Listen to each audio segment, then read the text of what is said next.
দাদা কি জেগাত চলি চাব আনিবি গাড়ী এখন নাই তাৰপিছত মোক হৈ কিনে হাল বোৱাৰ নিচিনা হৈ গ'ল ইমান লেতেৰা আছে দেই পালোহি আৰু 10 কিলোমিটাৰ মান গ'লে দলং পাম তাত গাড়ী অভাৱ নাই তাত গাড়ী নাই আছো না পাম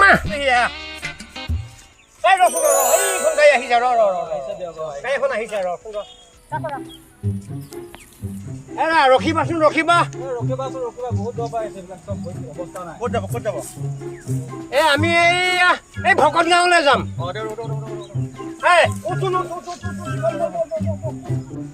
ভোট গালে কেইটকা ল'বি তিনিজনক 150 দিব 150 হয় দাদা হ'বনে হ'ব নহয় 150 নহয় কমাই দিম হ'ব 150 দেৰি হৈছে 120 দিম হ'ব দে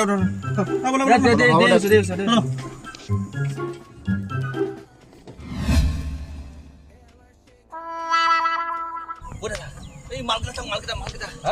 এই মালকেইটা যাব নেকি ক'ত যাব জেগা হ'ব জানো হ'ব মই মেনেজ কৰি দিম ৰ'বা সেই কিমান দিব লাগিব নো এতিয়া চাৰিজনী ন 60 টকা দিলে হ'ব 15 টকাকৈ দাদা আপোনাৰ নামত আমি 120 টকা দিছোঁ কিয় নামিম ইয়াত টকাৰ লগত কথা নাই কিয় নাই এই গায়িকা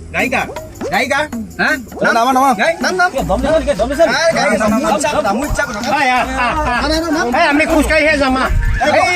পালোহি গাঁওখনত মতা মানুহ এখন খোজকাঢ়ি যাব নহয় 10 মাইল মানহে আছে আমি যাম লোকৰ জেগা বুলি পালোহি 10 মাইল মান চেষ্টা কৰিম আপুতো ঠিকে থাকে বহিছে না বহি যাব অসুবিধা হ'লে কৈ দিলে হ'ল আৰু ঠিক আছে মাইনা তোমালোক দুজনী ভিতৰত এজনী আগত বহাই হা গাড়ী জাৰ্কিং যে নে কি ক'ব তই এইখিনিতে হেৰি কৰি যাব পাৰিবি ন আহা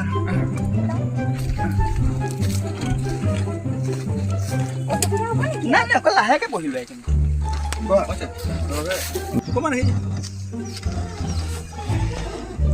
আপুতো হৈছেনে যাব পাৰোঁ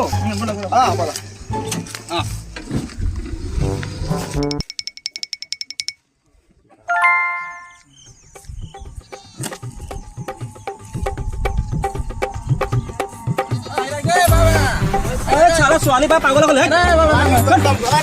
বুধু দাদা আমাৰ কথা ন আমি তাকে নিনো ন মাইনা ঘৰ ক'ত আমি নগাঁৱৰ পৰা আহিছে খুৰাহঁতৰ ঘৰত আহিছে মানে হয় নে মজা